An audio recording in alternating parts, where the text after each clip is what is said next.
How to build clientele. Today I will be giving you guys a video about how to build clientele. It's been a few years, but I'm completely booked at least a week out, if not a week and a half, 2 weeks. I have 10 bullet points here, and I guarantee you that if you do at least, I would say do 10 out of 10, but if you can at least do 8 of these, man, you should be seeing some clientele like 2 months. Okay, now you stick with this for a full year, I guarantee you'll be completely booked out. First thing on the list is first in, last out. That is very important. That might be one of the most important things on this list right here. First in, last out. What I mean by that is you need to be the first barber in there, not just come in as soon as the door is open. First in, and you need to be the last one out. The reason I say you need to be the last one out is because sometimes that last client of the day will be someone that will stick with you for 10 years. That's a lot of money you would have missed if you would have left early. First thing, first in, last out. Second tip, talk to your clients or not. And what I mean by that is you want to talk to your clients, man. Make them feel comfortable. You're almost like a therapist as a barber. Asking the right questions, let them open up, give them the runway. Find out what they like. This is why I like writing stuff down, because I'm a little bit of everywhere, but you got to be versatile in a bunch of topics. Listen to the news. I like to see current events. I like to scroll on my phone. All of those are topics you can bring up in a barbershop. Stay away from politics, because that's a touchy subject. And I would stay away from, just any touchy subject, man. Like LGBTQ and all that type of stuff. You stay away from all of that stuff, man. You never know who's listening. I said talk to your client or not. The reason I said or not is because some clients don't want to talk, bro. You can easily lose a client by talking too much. Some clients want to just close their eyes and get their hair cut in peace. They don't want to talk. They had a long day. Some clients are just not talkative at all. So you sitting there trying to talk their ear off is actually doing harm more than good. I've actually had a client tell me like, man, yeah, this barber cut my hair, man. He was talking a mile a minute. I couldn't even keep up. And then he's cutting my hair at the same time. And he's like, it was just too much, man. You got to be able to gauge whether clients want to talk or not talk. Now, the third is competitive pricing. You don't want to set your price too high out the gate, and you don't want to set it too low out the gate. Okay, the reason I say you don't want to set it too low is because once you start to raising it, you're going to lose a lot of that clientele that was coming to you for that specific reason. Okay, now the reason you don't want to set it too high is you don't really even want to be boosting your prices until you're completely booked out. That's the only reason you should be raising your prices. The only reason you should be raising your prices is if you have too much clientele. If you're booked 2 weeks out, that means, okay, it's time to raise it 10 bucks, 5, whatever you want to do. For professionalism, we can make the whole video about professionalism. Working in a barbershop, man, I see this so much, man. Professionalism will kill your clientele if you don't have it. I'm telling you, if you don't listen to anything on this list, bro, listen to that. Professionalism will kill everything you got going, bro. You have to be professional. That's why I'm sorry, I got a call.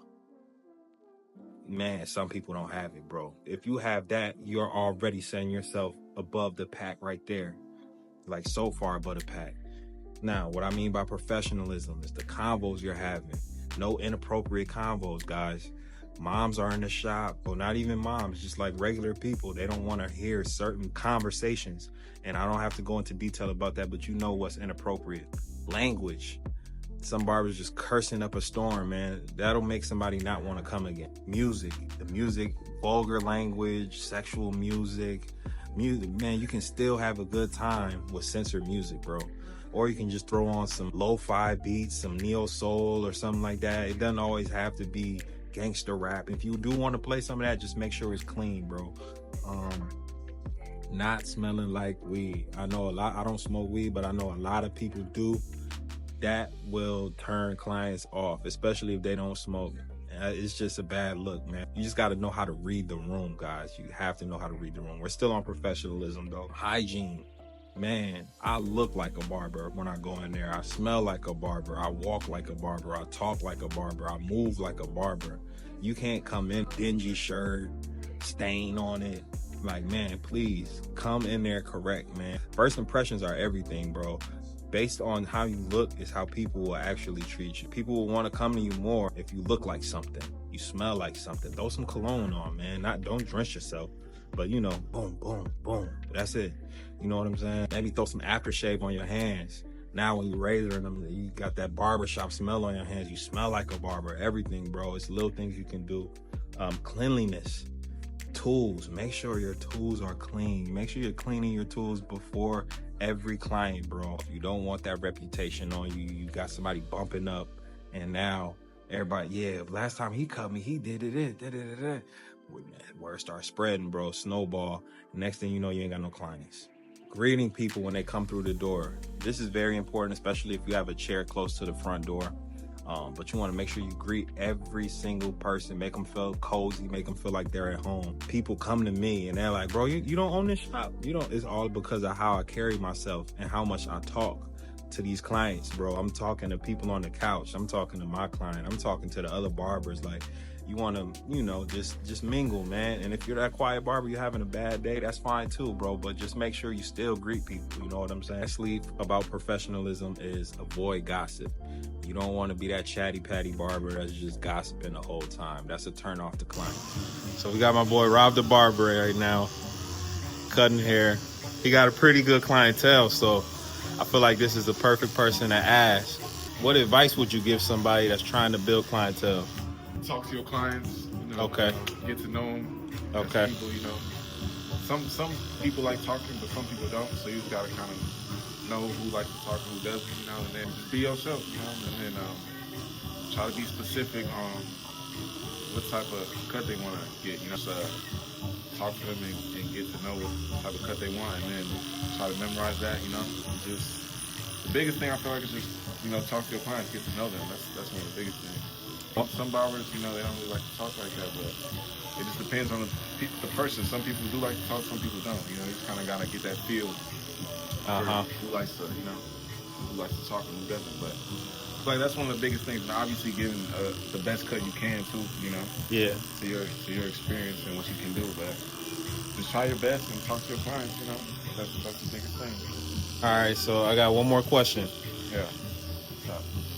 How long should someone expect it to take to build a solid clientele base? How long? Yep. I mean, you got to be at the same location for a while. So I say maybe at least like 2 years, you know. 2 years? About 2 years, maybe like a year and a half, 2 years. It just depends, you know. Yeah. How consistent you come in and how many hours you there for, you know. Yeah. You gotta put them hours in, you know, get them walk-ins. Yeah. Whatever it is, you know. Got to put the footwork too, you know, not just thinking that you can go straight on social media and build a clientele from there, you know. 3, 4, the fifth one, haircut time limit, bro. When you first get out of barber school, it's gonna take you a long time to finish haircuts. Probably 45 to like an hour 15 each haircut. I understand, I've been there, but you gotta work on getting better, bro. You need to figure out your system, whatever your system is, master it, and then work on ways you can minimize that time. Sweet spot for a haircut and a beard trim is probably about 40 minutes, man. If you want to make some real money. Now, if you want to just, you know, be averaging and shit in this barber game, bro, go ahead, give them an hour. But I'm telling you, you shouldn't, unless you're charging a crazy amount of money, you shouldn't be giving nobody an hour, bro. I'd say 40, 45 minutes for a haircut and beard trim. If it's just the haircut, the fade, 30 minutes, bro. Shouldn't be no longer than 30 minutes. I might make a video on how to speed up your haircut process. There's a bunch of things you can do. But you start looking at barbers in the shop that's been there for years, you realize like, damn, my skill level ain't where it need to be. And what you need to do is you need to start watching them, or you need to start watching me, or you need to start watching other people on YouTube. And then with skill, you want to make sure you have a little consistency. Not even a little, a lot of consistency.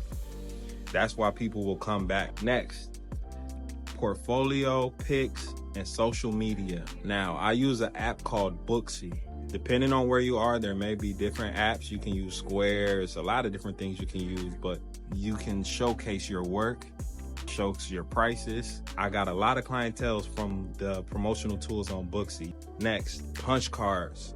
Go to Canva, I think they have them, and you can just make like a punch card of 5 to 10, and then you punch them each time. The last one is free or half off. Clients love that. If they really rock with you tough, some of them tell me like, bro, I'm paying for your service regardless. I don't want no card. We built that much of a rapport that they don't even want the punch card. But we got some clients that are aren't in a financial position like that, or they don't view a haircut as something that's a need like that. So they want to save as much money on it as possible, and they want the punch card. So once you got them on the punch card, of course they're going to come back to you. They're on their fourth one, fifth one. They're so close to the end, they're going to keep coming. So that's a good way to get some clientele right there, punch cards. Work in a high traffic location. This is very important, guys. Like I said earlier, you don't want to be in no suite trying to build clientele. A suite is for someone that's built their clientele already, years worth of it. You don't want to jump to no suite. You don't want to be in a shop that's like way in a corner of some type of building, and it's nothing in the building, and it's just nothing in the area. Like, you're not gonna get no clientele like that, man. You might be doing like 2-3 haircuts a day. That's probably about it, if that. You want to be somewhere in a high traffic location, like a Target, somewhere by Walmart, somewhere where people are a lot. My shop is off of a highway, so the sign is right there. Everybody on the highway is seeing the shop, so that helps a lot, man. That helps tremendously. Walk-ins are going to be a big part of you building clientele in the beginning. I'm at the point now I can't even take a walk-in, but it's because I'm doing all of these steps that I did all of these steps that I'm telling you about. Time. Nothing worth having happens easy and overnight. So you want to just give it some time, bro. Like I said, do everything on this list, and if you can do it for at least 2 months, bro, just give me 2 months of first in, last out. Everything I said on here, bro, I guarantee you're gonna see some type of clientele. You're skipping out on some of these, you leaving early, you're not showing up some days, you ain't got no portfolio, you ain't got no punch cards, you ain't talking to clients, your professionalism off, man, you're gonna have a hard time. You're gonna be look up, it's gonna be year 3, 4, you ain't booked out yet. You know what I'm saying? So I challenge all of y'all, if you are fresh out of barber school or you're looking to build clientele, you've been in the shop for a little bit and you can't seem to get it, do everything I said on this list. Everything I said on this list, okay? And come back to me in about a year and tell me how it went. Be honest with me. I want to see everybody win, bro. I hate barbers that's like stingy and they feel like it ain't enough clients for everybody, but it is enough clients for everybody, bro. And you can win in this barber game. Like, I did it, bro. You can do it too, bro. It's a lovely thing when you fully book. You can take care of your family. You can take care of your clients now. What I do sometimes is I give back to my clients. Like, I look on my app and I see who's booked the most, the top 5 people. Next haircuts, I don't even tell them until the haircut's done, bro. This one's on me. You know what I'm saying? So a lot of people are out here being fully booked, bro. It's not hard, bro. You just got to have some type of consistency, some work ethic, and you just got to stick to it, man. Time. So with that being said, that's the video on how to build clientele. It's your boy HD. I'm trying to give y'all some quality content, man. I could easily just come up here and cut some hair and do all of that, but I want to do something that's going to help you in the long run. You know what I'm saying? That's going to help you with your future. Something that's going to help you move into another lane, real estate or whatever it may be. Like, if this video helps you out in any way, comment for me what video you want to see next, and subscribe, please, people. Please subscribe for me. I'm trying to build this shadow up.